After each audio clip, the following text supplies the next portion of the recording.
दोस्तों, जिस बात का डर लगातार इजराइल को नेतन्याहू को सता रहा था, वो आखिरकार वक्त आ चुका है। ईरान ने खुले तौर पर इजराइल के खिलाफ युद्ध लड़ने का ऐलान कर दिया है। उन्होंने साफ तौर पर कह दिया है कि इस बार ईरान इस युद्ध में न केवल कूदने जा रहा है, बल्कि एक एक इजरायली को उठाकर इजराइल से बाहर फेंकने जा रहा है। जिसके बाद बड़ी भगदड़ इजराइल के अंदर शुरू हो गई है।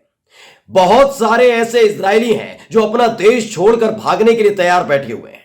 ऐसे में उनके पास दो ठिकाने हैं, एक अमेरिका और एक ब्रिटेन। लेकिन इन सब के बीच एक बड़ी खबर यह भी है कि अमेरिका और ब्रिटेन ने इजराइल से आने वाले नागरिकों के लिए अपने दरवाजे बंद कर दिए हैं। जैसे ईरान की तरफ से यह धमकी इजराइल को मिली है, वैसे एक बहुत बड़ा हड़कंप इजराइल के अंदर मच गया है।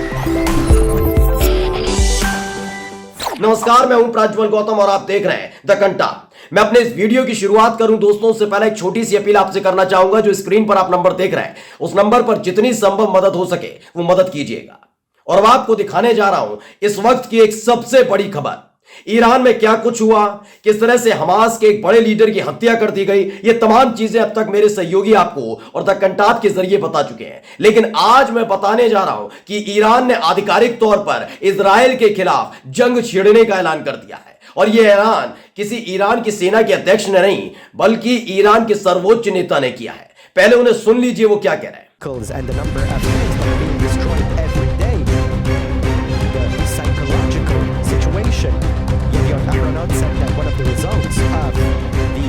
दरअसल द मुस्लिम नाम के ट्विटर हैंडल से ट्वीट किया गया और जो लिखा गया है वो पढ़ना बहुत ज्यादा जरूरी है। जैसे ही एक एक शब्द मैं पढ़ूंगा, आप समझ जाएंगे कि इजराइल का नाम और निशान कैसे नक्शे से मिटने जा रहा है। इन्होंने लिखा है कि हिजबुल्लाह के नेता हसन नसरल्लाह ने इजरायलियों से कहा कि इस क्षेत्र में उनका कभी स्वागत नहीं किया जाएगा।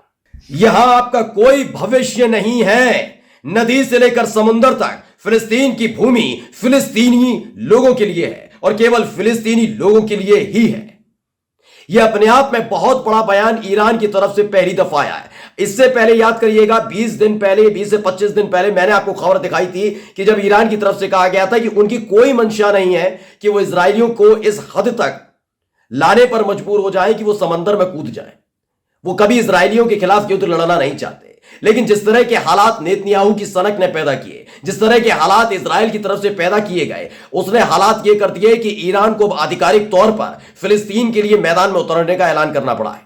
अब तक आपने देखा, हुती लड़ाकों के साथ यमन की सेना भी मैदान में उतरी हुई थी, लाल सागर में कब्जा किया हुआ है और अमेरिका की हिम्मत नहीं हो पा रही कि इजराइल को बचा सके। वो बात अलग है कि तमाम मुस्लिम परस्त देशों में अमेरिका के सैनिक मौजूद हैं, उसके बावजूद भी मजबूर और लाचार नजर आया अमेरिका। इससे साबित हो चुका है कि अगर ये देश चाहें तो किसी भी वक्त इजराइल का नामो निशान मिटा सकते हैं। ऐसे में अब ईरान की तरफ से यह ऐलान कर देना कि यह फिलिस्तीनियों के लिए है, सिर्फ फिलिस्तीनियों के लिए है जगह, तो ऐसे में इजराइल के लिए खतरे की घंटी है। दोस्तों, आगे जो है लिखा क्या है, पढ़ लीजिए। तुम यहां रहना चाहते हो, यह बहुत कठिन है। यदि आप सुरक्षित रहना चाहते हैं, आप सुरक्षित महसूस करना चाहते हैं, तो आपके पास एक अमेरिकी पासपोर्ट है। संयुक्त राज्य अमेरिका वापस जाए, अमेरिका चले जाए वापस। इस बात की सलाह ईरान की तरफ से दे दी गई है कि चले जाओ जितनी जल्दी हो सके, क्योंकि अब सब्र का पारा भर चुका है, यानी घड़ा पूरी तरह से आपका भर चुका है पाप का।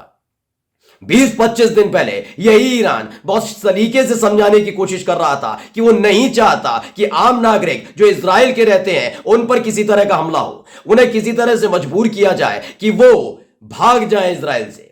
हम चाहते हैं एक समझौते के तहत वो इधर उधर शिफ्ट कर दिए जाएं। लेकिन अब ईरान ने साफ तौर पर कह दिया है कि यह वक्त आ चुका है कि इजरायली जितने भी इजराइल के अंदर फिलिस्तीन की जमीन पर रह रहे हैं, वो अपना ये देश इजराइल छोड़कर चले जाएं, अमेरिका चले जाएं। लिखा हुआ है आपके पास ब्रिटिश पासपोर्ट है, आप यूके वापस जाइए।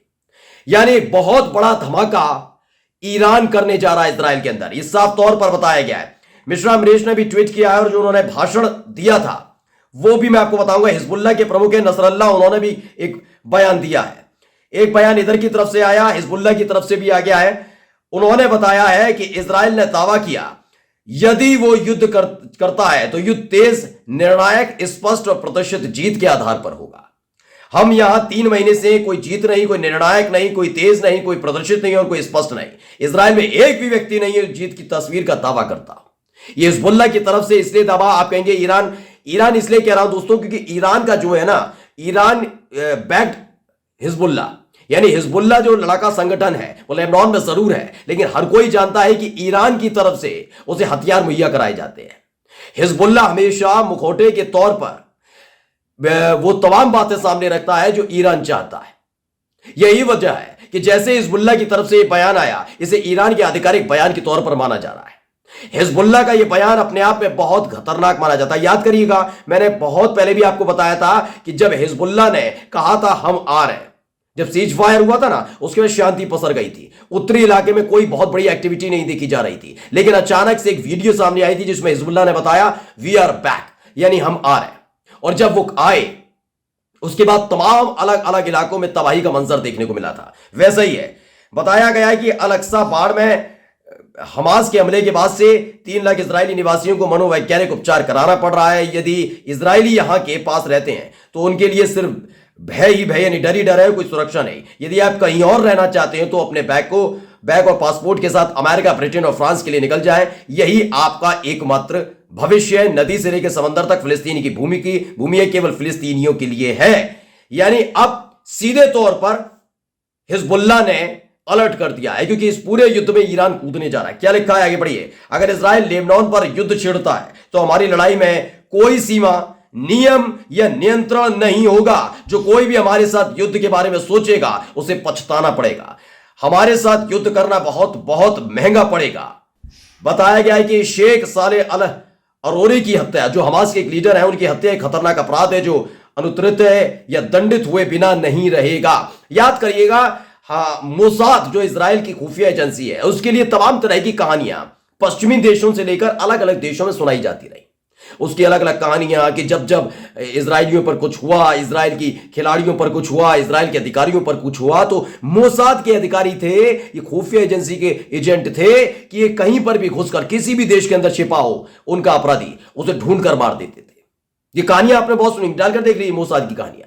वो सारी की सारी कहानियां हिजबुल्ला ने उसी तर्ज पर बताया है कि आपको लग रहा है कि जो हमास के एक बड़े अधिकारी की हत्या करने के बाद उसके लिए कोई जवाबदेही तैयार नहीं की जाएगी। अमेरिका पीछे खिंच रहा है, इजराइल मना कर रहा, मैंने नहीं किया, ये तमाम चीजें चल रही हैं लगातार। लेकिन इन सब के बीच में कहा गया है कि हिजबुल्ला इस बात को छोड़ेगा नहीं।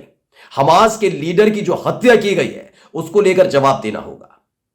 ईरान में जो कुछ किया उसको लेकर जवाब देना होगा। ये तमाम सवाल पूछे जाएंगे और हिजबुल्ला इस बार किसी भी कीमत पर छोड़ने वाला नहीं है।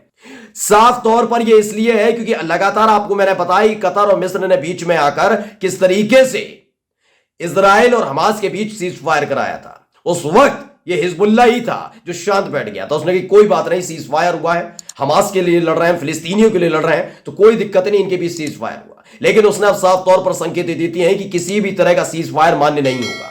अब एक एक इजरायली को खदेड़ दिया जाएगा। नमस्कार।